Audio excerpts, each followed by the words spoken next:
We're about 2 weeks out from the release of Lanterns, second album on Spine Farm, follow up to Time and Trauma a few years ago. I mean, with a title like Lanterns, I've read a little bit. I've read a couple quotes here and there. From what I gather, this is an album that's a lot about reflection and really just appreciating what you have from what you've gotten. Is that? Yeah, that's accurate. Yeah, definitely. Just kind of looking back on it lately as I'm doing all the press now, and um, it's almost like a time vault almost if you look through the lyrics and kind of where I was mentally at that time a couple of years ago writing. I was in a bad spot, and not that it's groundbreaking stuff. Everybody goes through their dark times and things of that nature, but I look at it and, absolutely there was a need to try and find a way out. Sure. And so the metaphorical title of Lanterns is all about that, trying to find that tool, trying to find that beam of escaping the mental wars that I was in and that I was kind of kept in because of my own mindset. And so, yeah, it's about moving forward. It's about being grateful for what you have, and it can always be worse. There's no question about it. You think you're having a shitty day or a bad day. Sorry about the language. Oh, that's all good. That it can always be worse. I mean, you could be having your whole house blown off its foundation and not having anything anymore, like certain people that have gone through Harvey or Irma, and there's just things that you got to look at in your own personal life that you got to be like, hey man, you're the reason that you're staying stuck. It's not anybody else's fault. You got to get up and move your feet forward. And I think I was kind of stuck in the mud for a bit, and once I realized that it wasn't as bad as I thought it was, and I leaned on a couple of real key dear friends that really got me out of my mental condition. I think I was a lot better for it. So yeah, absolutely. Looking back on it, it's definitely a time vault of getting out of the situation I was in. Awesome. And when you're on stage and you're singing some of these songs that came from some of those darkest times, whether it's Swing the Noose or some of the newer songs, I mean, how do you separate yourself now from where you were then? I mean, is it hard to go back to those times when you're singing those songs live? I think sometimes it is. I mean, I think I was asked that question a couple days ago, and I think my quick answer was, no, it feels good to still get it off your chest. But Right. the more I started thinking about that, I mean, I think it is sort of a challenge to continue to stay in Mhm. those time vaults that those songs create. Right. And Swing the Noose specifically on the last album was definitely a song about, man, just Yeah. being ashamed and really not liking who I was at that point in my life. And when we were playing that song, I think there were some challenges of like trying to separate yourself from those things, but while you're still singing the lyrics that are all about the topic. But at the same time, I mean, shoot, that's what songs are for. They Yeah. bring you back to a certain time in your life, good and bad, and there's really no way around it. So I guess I choose to try and figure out that it's still a part of cleansing, and we're never completely separated from our past. You know what I mean? So Yeah. it's just a part of life, and that's one way to deal with it, I guess. Kind of like a therapeutic experience, whether it's 5 years removed, a month removed, or 2 decades removed. It's therapeutic to go back and look at where you were to where you are now and be able to just kind of get that out, Yeah, on stage. no question about it. Absolutely. I mean, and that's the best way to look at it. You're still you're not there, but you were, and there's no reason not to continue to self give yourself Right. some additional therapy.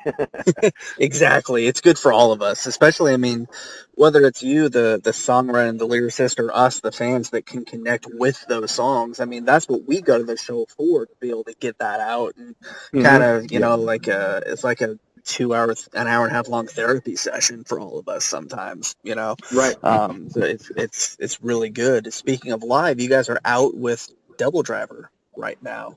and then you're Right. going to be going on a headline run. This like the day after this run is over, you're going out on the headline run, and the new record releases mid-tour. I mean, it's got to be a fun atmosphere and experience when the record releases on the road and you're already out. It's fun. I mean, is there a different, I guess, atmosphere when the record releases mid-tour instead of, before or after? It's always cool to be on the road. Obviously, I think I remember back in the day when you weren't like touring or you weren't even signed, and we were like having CD release parties for Yeah, in our own hometown. I mean, we haven't ever got to do that ever again since we've been on right. the road. Not that I can remember anyway. And that was very special too back then. So now it's when you're out on the road. I believe we're going to be in Spartanburg, North Carolina. Oh, wow. It could be South Carolina. I'm not even positive. So if it is, I apologize for my bad geography. It's one of the two. But yeah, but it's at a place called Ground Zero that I've been to many times. And when I was Okay. looking at on the schedule there that's the day the record comes out and we're in that club, I was like, well, that's a great club. That'll be a lot of fun that night. So it's more of those kind of things, where Right. you're just like, where are we? How's that night going to be? And I remember there has been a couple records. I think Rest Inside the Flames, we weren't even on the road, so we all went to Best Buy and bought the record together. Nice. And so I guess we always kind of celebrate it, but it's much better to celebrate it when you're playing a show on the day of release. Right, definitely. And I've listened to two of the songs so far, obviously, Better to Burn and Death Eater, and please tell me you're playing those songs live, because oh my Yep. God, what a way to start the record off, first off, with Death Eater. I mean, that's just a kick in the nuts right there. Just like kills you. And then those songs live, how are those going over live right now? I mean, I'm not really putting it lightly when I say like the band is having more fun now as we approach 23 Awesome. years as ever, and we're playing the overall vibe of the people that are coming out to see our band. It almost chokes me up at night sometimes, and actually I'll be honest, it has before, because as all these years go on and you do meet these people that are affected by the music occasionally.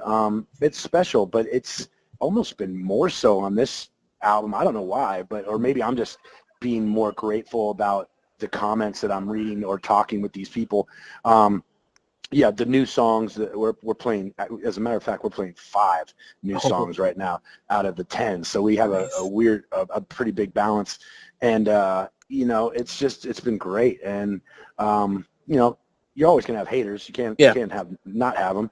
But as a majority of what I get to listen to or have conversations live with people, it's been really positive.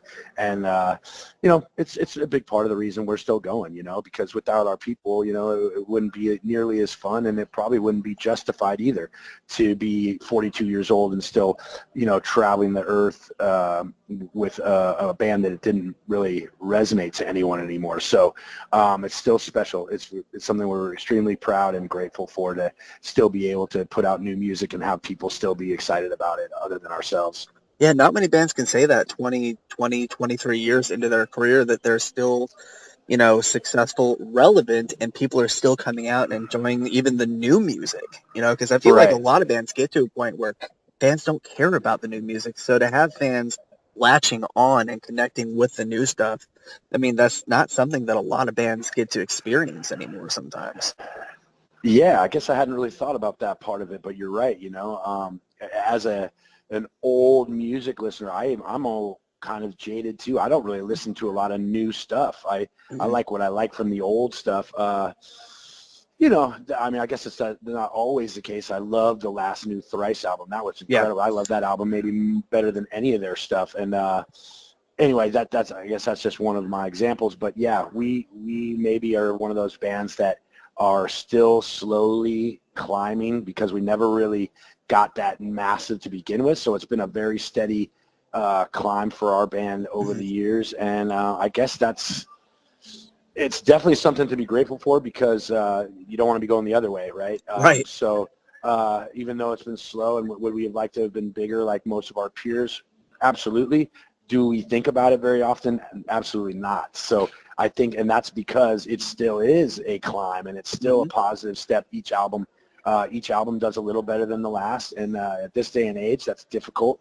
You know, there's not a lot of physical and even digital sales being done by the younger kids because they didn't grow up with that. And how do you teach someone to, when you've been getting something free your whole life, to start paying for it? I think that's the big problem with how the music industry is now. And it's sad. And do I agree with it? Absolutely not. But do I understand it? Yes. So, you know, it's one of those things. But to be having the gradual climb still is something that we are grateful for. Right. And I mean, I feel like if you get to the point, regardless of what industry you're in, if you get to the point where you're like, we've made it, we're at the top, that's when you kind of, you know, maybe you check out, or that's when you don't care as much. So, I mean, you can never be satisfied. You've always got to feel like there's something more left to do, you know? Yeah. So, I mean, that's which is totally an organic thing. I mean, you can't really think about, you can't have that mindset really where you're like, oh man, I'm so hungry. I got to make this. That hunger, I think, has got to be organic. You know what I mean? Exactly. And I'm not saying that Metallica doesn't have their hunger still. I mean, I thought that Hardwired was a pretty damn good album. It was for them. good. Yeah. But do they have the fire that they had back in the day? I don't know. Who's to say to judge that? But for our band, I think that we do still have that feeling that we got to prove ourselves and be relevant still while we're climbing up the ladder. Because when you're at the top of the ladder, it doesn't seem like you got to do that as much. So since we've always had the mindset that we're at the bottom of it, we're going to keep on trying to climb. Exactly. Yeah, man. And I mean, and playing, you said 5 of the new songs live. Is there any specific songs on the record, whether it's the 2 that have been released so far or ones that haven't been released that you're playing live or even not, that maybe you personally, you connect with so much that you can pick that out and be like, that's the song, you know? Well, we're shooting a video for the next, I hate to say single, but the next release is the song Wars to Walk Away From. And we play that song, and it's every night. No one's heard it, and it goes over awesome. It's got such a cool groove that, for lack of a better word, I hate that word, but, you know, it's just got a cool vibe to it. And I think that if I look over the songs on the album, there's certain songs like Wars and another track that we're also playing, Old Gold. They just have these kind of mellow vibes that in between the heavier parts of the song that people can really latch onto, as opposed to like if you had never heard Death Eater before and we just come out playing Death Eater, you'd be like, what the hell's going on here? These guys are hauling ass, and this is a fast song. It's pretty heavy. I don't know. Is it good? I don't know. But you listen to like Wars and Old Gold, which have a much slower jam to them. I think people can get a better understanding even though they've never heard it. And that's how it feels when I'm looking at their heads moving and things like that. Sure.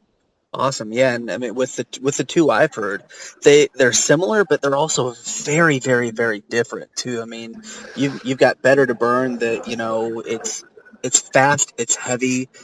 You're singing clean vocals a lot on that one. You've got Death Eater, where like in the middle of it, you just go insane, it seems like, and you just lose it, you know. And I mean, I had to drive to my corporate office today, and I was just blaring that down the road in Indianapolis, and I was like, this is the song. This is awesome. You know, I mean, I've listened to it twice today alone. And so, I mean, from everything I've heard, that this record may be one of your best releases you guys have done so far, musically, lyrically, and just energy-wise. It's heavy, you know.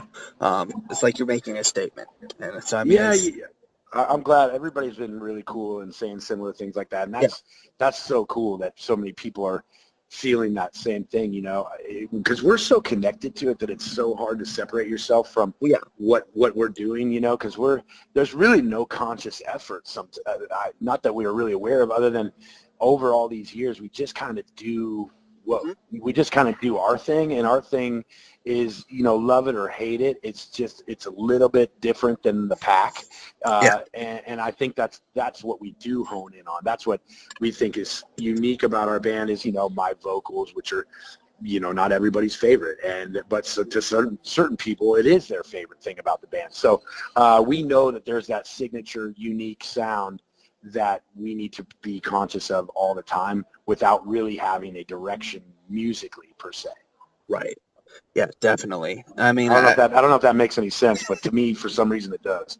It does. And for me, I mean, the lyrics is what I connect with the most, which is why I feel like songs like Swing the News is what I connect with so well, because I can relate to a song like that very, very Right. heavily. Yeah. And I mean, I feel like that's just the lyrical content is one thing that has kept you 36 Crazyfists so relevant for so long, because it's about the music and it's also about, being able to connect to the music as well. Right. Yeah. Cool. I appreciate that. Absolutely. Oh, man, Brock, thank you so much for taking time today. The new record, Lanterns, out September 29th. I'm going to Lexington, Kentucky for a concert that day, so I'm picking the album up, and I am listening to that thing all the way to Lexington all day Awesome. Thank long. you. I cannot wait, man. From what I've heard, like I said, I can't wait to hear the rest of the record, man. Congrats on a kick-ass record. Good luck out on the road for the next month and a half or so or longer, and hopefully we'll see you guys in Indianapolis. You've hit here a couple times recently, so. Yeah, definitely. Yeah, I appreciate all the kind words, man. Thank you for the coverage, and enjoy the album, man.